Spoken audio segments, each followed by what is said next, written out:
ओम नमो भगवते वासुदेवाय। बोलिए श्री लक्ष्मीपति नारायण की जय, विष्णु भगवान की जय।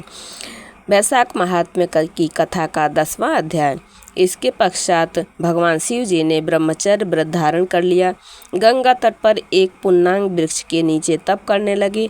दक्ष की पुत्री पतिव्रता सती ने राजा हिमाचल के घर उसकी स्त्री मेनका के गर्भ से पार्वती के रूप में जन्म लिया तथा वहीं पर उनका पालन पोषण होने लगा। इसी समय तारकासुर नामक एक राक्षस उत्पन्न हुआ, जिसने महातप करके ब्रह्मा को प्रसन्न किया और उनसे यह वरदान पा लिया कि वह देवता, राक्षस, नाग और मनुष्य किसी से नहीं मरेगा, किसी भांति के अस्त्र शस्त्र से नहीं मरेगा, परंतु रुद्र भगवान के पुत्र से तेरी मृत्यु होगी। राक्षस ने सोचा कि जब शिव जी के स्त्री ही नहीं तो पुत्र कहाँ से होगा, फिर मृत्यु ही कैसे हो सकेगी। ऐसा वरदान पाकर तारकासुर ने सबको दुख देना आरंभ कर दिया।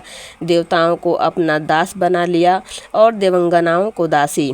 इस भांति सब देवता अत्यंत दुखी हो गए तो वे ब्रह्मा जी के पास पहुँचे। ब्रह्मा जी ने उनके दुख को सुनकर कहा, हे देवताओं, वर देते समय मैंने उस राक्षस को कहा था कि उसकी मृत्यु शिव के पुत्र के हाथों ही होगी, अतः सिवाय शिव के पुत्र के उसकी मृत्यु किसी भांति नहीं हो पाएगी। शिव जी की स्त्री सती ने दक्ष के यज्ञ में अपने प्राण दिए थे, अब उसने पार्वती के रूप में हिमाचल के घर जन्म लिया है, परंतु रुद्र भगवान हिमाचल के शिखर पर घोर तप कर रहे हैं। सो ऐसा उपाय करना चाहिए जिससे शिव का पार्वती के साथ पारिग्रहण हो जाए। तब सब देवताओं ने इंद्र सहित अमरावतीपुरी में जाकर गुरु बृहस्पति जी से सलाह ली और फिर इंद्र ने अपने कार्य की सिद्धि के लिए नारद को बुलाया और उनसे कहा, हे नारद जी, आप हिमाचल के घर जाकर उनको समझाएं कि पहले जन्म में दक्ष की पुत्री श्री शिव जी की पत्नी अब पार्वती के रूप में तुम्हारी पुत्री हुई हैं।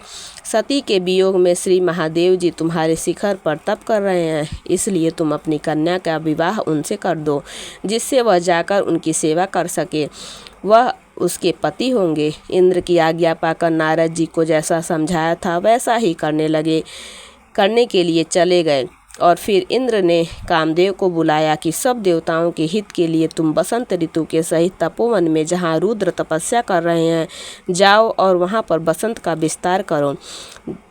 और जब पार्वती जी वहां पहुंच जाएं, तब धनुष चढ़ाकर ऐसा बाण मारो कि शिव जी मोहित हो जाएं। उनका संगम होने पर सब कार्य अवश्य पूरे हो जाएंगे। कामदेव ने ऐसी आज्ञा पाकर रति को साथ लेकर तपोवन में बसंत ऋतु का प्रसार किया।